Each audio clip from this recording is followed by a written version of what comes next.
Hi, friends. Welcome to the woods. I'm aiming for this to feel like we went on a lovely little hike together, and now we're sitting and having a yap in the woods while my dog tries to eat a stump in the background. So if you're hearing scrabbling of animals, that's what that is. I'm trying this new format because I've been really inspired lately by seeing content creators who go out and bring you along into nature. And I live in a really beautiful area, and I was like, why why haven't I done that yet? So tell me what you think of coming along for a little walk in the woods with me while we then sit and have a weekly yap about yarn, crafts, art, and what's been inspiring me. I have my notebook, my field notes, trusty field notes of the different things I want to talk about today. So to start in this new format, I want to go over what I'm wearing. I've got my everyday hat that I wear every single day. It is the Katie's Kep, which was a free pattern from Shetland Wool Week like 5 years ago, maybe more. And I have knit so many of these. This is my personal one. I have one in every color for all of our immediate family members. So we all have matching hats, which is really sweet. And I love it when we all wear them out. But I wear this hat like every single day, super warm.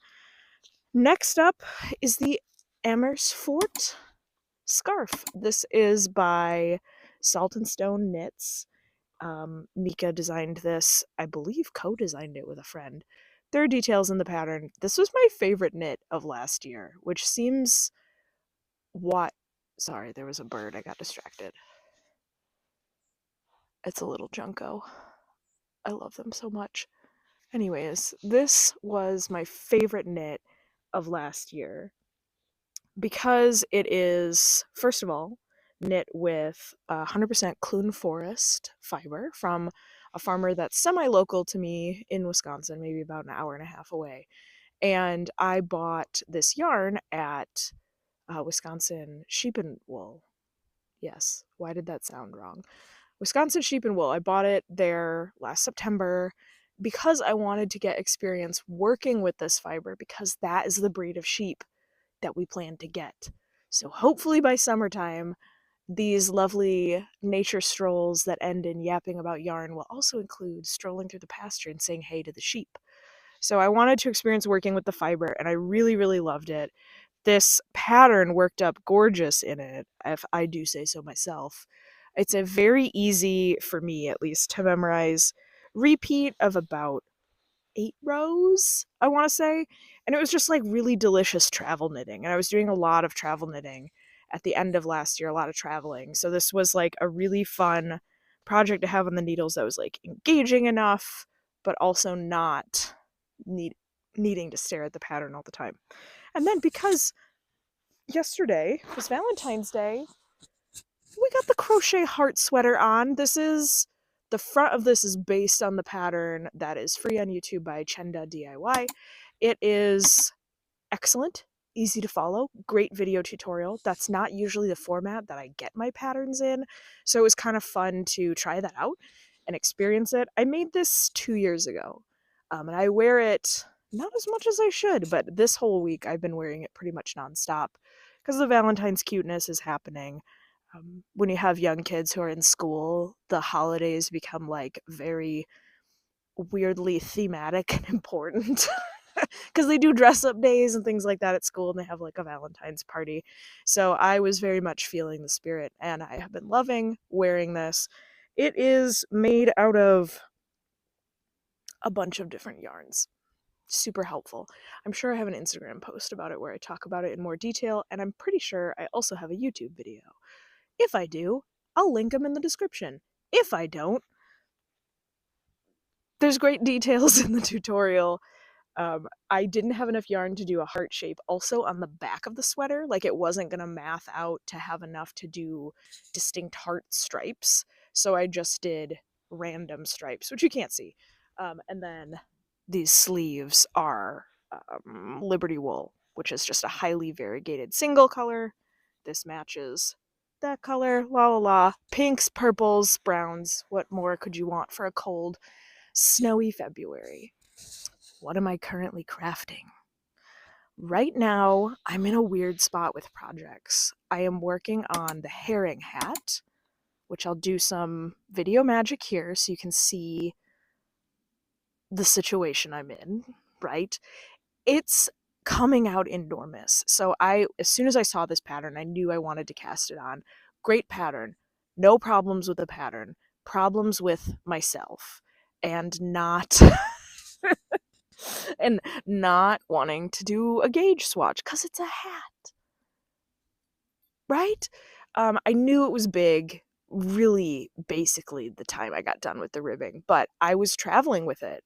And as I was traveling, I was like, I could not be bothered to do any sort of ripping it out and figuring out math. And it was a really enjoyable knit. I like doing a basic color work while I'm traveling. I enjoy it. It's like kind of that, what do they call it, potato chip knitting, where it's like one more row, and you're seeing the pattern show up. Especially in a hat, it's, typically a fairly small stitch circumference versus a sweater that's color work. Um, it called for DK weight, and based on the wraps per inch, I held fingering weight double, and the wraps per inch I was getting was correct, allegedly. I did not knit a gauge swatch. I was like, let's just plow on ahead. And I wanted to use up stash for this, so I was like, I'm not going to buy the correct weight yarn. I had the correct weight in the green that I was using, but I was like, no, the background is fine. Yeah, so obviously it's enormous. I was going to rip it out, and I was telling my 8-year-old creative director that I was probably going to rip it out, and she roasted me for not gauge swatching and not deciding to rip it out sooner because it's almost done. And I deserve to be roasted because really I should have done a swatch. I usually do. For garments and stuff, I do a swatch. Scarves, no. Hats, apparently, no. Socks, if it's a yarn I've worked with before, there's no reason. I know the math for those. But like, I should have swatched, apparently, because I was making it up, right? Holding a yarn double, you should be a good girl and swatch. But no, I'm bad. So that's that. So I was telling her, I'm like, I'm gonna rip it out, and she's like, don't you feel bad about that? I'm like, yes, it sucks. And she's like, yeah, you should have checked sooner. And I'm like, yeah, I should have. That's exactly the tone she said it with too, by the way. So I got very roasted. So I do not need the internet to roast me for not doing a gauge swatch. However, I was telling this story to another knitterly friend of mine, and they came up with the excellent idea of, why does it need to be a hat? Why can't it be a herring bag? So I am going to finish it. I'm not going to rip it out. I'm going to finish it all the way down to those little tails, and you just flip it upside down, throw on a strap, and it's a bag. It'd be a good sized project bag, especially if I line it, because it's like obviously knit, so there's like, the ability for needles to poke through it. So I will be making it into a bag. So that's where that project's at. The next project that I want to talk about is something that I crowdsourced a pattern from the internet. I was like, hey, I just finished this scarf. I'm obsessed with it. It had this many row pattern repeat. It was easy to pick up and put down. I could read my knitting. I knew where it was. I didn't have to refer to the pattern a lot. Who else has done a scarf similar? Give me suggestions. And let me tell you, people in the discords I was in pulled through. I am obsessed with so many of the different patterns that they suggested. Lots of great scarves, excellent, beautiful scarves. The one that stuck out the most to me was the distance scarf, right? Very, very pretty, very striking cable pattern. Looking at it in the photo, I really thought these were 1x1 cables. And I was like, sweet. There's that trick that you can do where you don't really need a cable needle to do 1x1 cables. And I was like, great. This will be fun. It'll be similar to this, where there's like kind of a 1x1 cable situation down the middle. It's like a bizarre, it's called Sister Wolf Stitch, which is cool. But it was not 1x1 cables. It was 2x2 cables, which again, there is a little tricky thing you can do, but you still do have to like pull 2 live stitches off and they have to kind of chill for a second if you're doing it without a cable needle. Sorry, there's more birds. They're too far away. I don't know what they are, but they're very nice. So I picked out a yarn for it. I cast it on while I was on a plane traveling a couple weeks ago, and I do really enjoy knitting on it. It is not one that you can be like looking up and looking down, which is fine. You could definitely do like an audiobook or a podcast type situation. Watching a movie, no. Um, Needing to look in someone's eyes, also no. It's a little bit more involved than I was hoping it would be just by looking at the picture. It's not a bad pattern. It's gorgeous. It's great. It really forces me to slow down with my knitting. And I definitely look forward to the purl side where you can just kind of jam, it's fine. It's just a different experience than what I was looking for. Not a bad experience. With that, I didn't get much done on it while I was traveling. I did, however, challenge myself on my flight to my most recent travel. I was like, I'm going to spend the whole flight knitting tiny possums. I wrote this pattern a few weeks ago and I'm obsessed with it, and it's just it's so fulfilling. It's so stupid and it's just cute, and I'm not going to say fast because it is fiddly, so that makes it feel slow. But on a 4-hour flight, I was able to get 2 3/4 possums completely done. One of them I gave to my seatmate, which was really cute because we became friends. The other one came home with me, and then I finished up the 3/4 one later after the trip. And I have since. No, I haven't made any more, but I'm going to. I really, really did enjoy making those, and I loved challenging myself. It takes like an hour and 20 minutes for me to make one. The first one I made on the plane took a lot longer because I kept going, oh, I'm done with the gray, cut, and then I'd look at my own pattern that I wrote, and I'd go, no, there's like 2 more rounds. And so then I would knit 1 more round of the gray and be like, okay, now I'm done, cut. And then I'd be like, oh no, I said 2 more rounds. So that was like extra time consuming for stupid self reasons. So the first one took a bit longer. So that's why I'm going to say I didn't get 3 done. I really thought I could. Had I not cut it that many times, I think I probably would have gotten 3 done. Good news, Henry, my dog, has made it to the top of the log he was trying to climb onto. Good boy. Yeah, you did it. Please don't eat bark. Hey. So that's the crafting. Things that I am planning on casting on. I am also still working on my heirloom quilt cardigan. It's been paused for a little bit because it's not an easy one for me to take traveling. But now that I'm not going to be traveling for the immediate moments, like plane traveling for the immediate moments, I'm probably going to pick it back up as my evening knitting just because I really want to get it done. It's on my bingo card for things to achieve this year. So I would love to cross that off and be wearing it before it's 1,000 degrees out. And it may look like it's very wintry here. This is all new in the last week. We really have not had snow at all this year, which kind of sucks because if it's going to be cold, I'm like, make it be snowy. So I need to work on that cardigan. So maybe next time I'll be able to talk to you a little bit about some progress I made on that. Next segment, I want to talk about what's been inspiring me lately. Lu Dang always inspires me. I love her energy. I love her work. Big fan of Lu Dang. Great content to watch. Earlier I mentioned some other accounts that are inspiring me lately. Ed's Fart, which I'm gonna like look really stupid if that's not what it is. If it's Ed's F Art. I mean, it says Ed's Fart on Instagram. I love their pieces where they like go to these like beautiful oceanic like places and sit and crochet. I love the patterns that they design and what they've been working on. So that's been really, really fun to see their content lately. Then, of course, old time hockey, which I also mentioned, and his very soothing content. I'm also lately, I put I put on this list. I'm also very inspired lately by vintage tinned fish.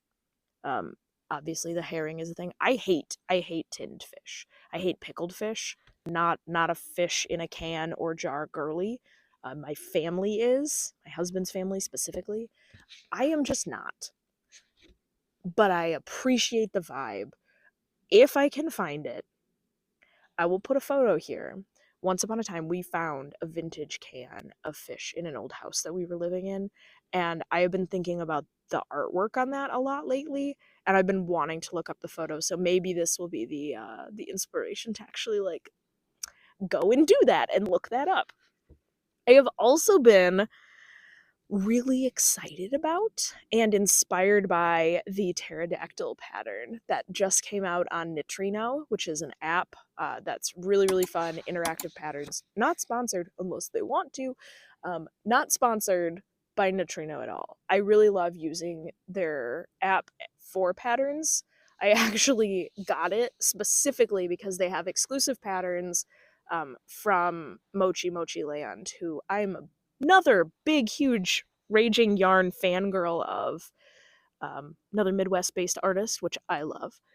I got the app specifically to knit the tiny Triceratops like 2 or 3 years ago, maybe more, when that came out. And I loved it. I love the experience of knitting it on the app. I don't usually enjoy knitting things from my phone.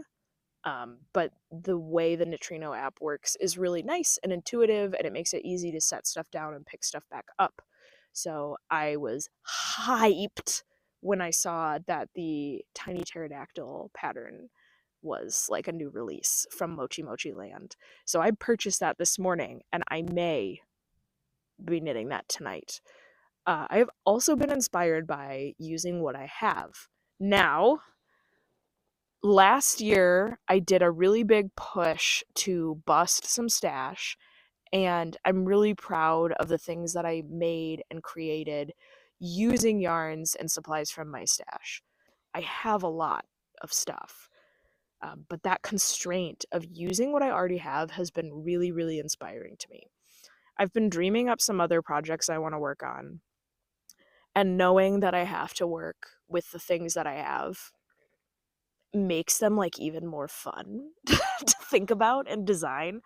So what that has been looking like for me now, last year I did a stash busting challenge in my Discord server. It was super fun. We're continuing it this year. Kind of the same vibe. Every quarter you set a goal.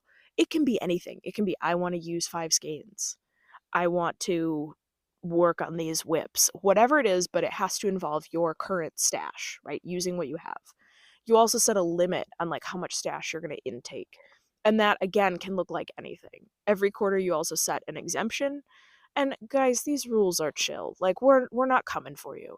The whole point is to give you something to make you pause and go, "Hey, am I adding this to my stash for the right reasons? Am I feeling inspired by this just because it's shiny and new? Or am I feeling inspired by this because I think this will become a cherished piece of knitwear that I'm going to enjoy for years to come? Or is it going to be, a beautiful gift, whatever?" Like thinking about your stash in ways of like, you're excited to go through it, you're excited by what you have, and also it's things that you're going to make and use and love. So that kind of reframe of like, hey, I already have things that I added to my stash that I know I'm going to cherish. Let's use those first.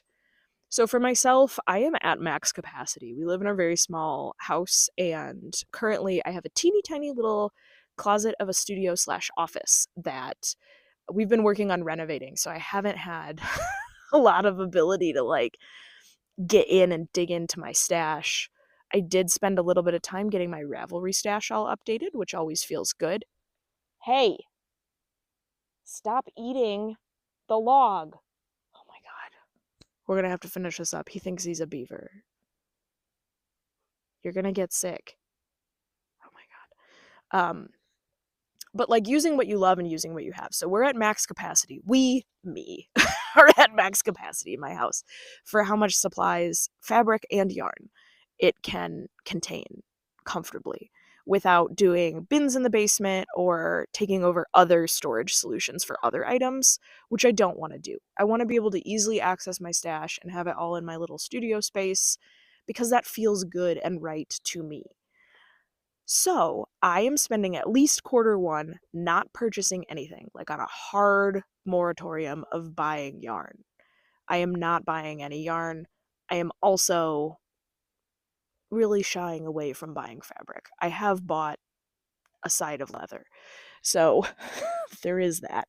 But not buying fabric, not buying yarn, and using what I already have. And it feels so good. I am so inspired by what I already have in my stash. And I have so many enjoyable projects already on my needles and hooks that I'm not really craving to shop for other yarns. So that feels good. That feels right, and I'm happy with that. The last time I purchased yarn was December 14th. So it's been over a month. It's been 2 months now, which is great, but I'm only counting from the beginning of the year. Another item on my yearly bingo card is to go 3 full consecutive months without buying yarn. And I'm doing good. I'm doing good on that. So we're up to 1 month. And I am going to a yard shop to hang out with people tomorrow, so we will see. I'm not. I have no desire to buy yarn because I have so much at home that already is like begging to be used. And while sometimes I'll see a pattern and I'll be like, oh, and I don't have the right yarn for it, there are other things I do have the right yarn for that I'm also excited to make. The world is your oyster. You have supplies available, even if you don't have a big stash at home. Like thrifting yarn is a whole thing you can do. eBay has a great source of secondhand yarn. I've even found it on Poshmark.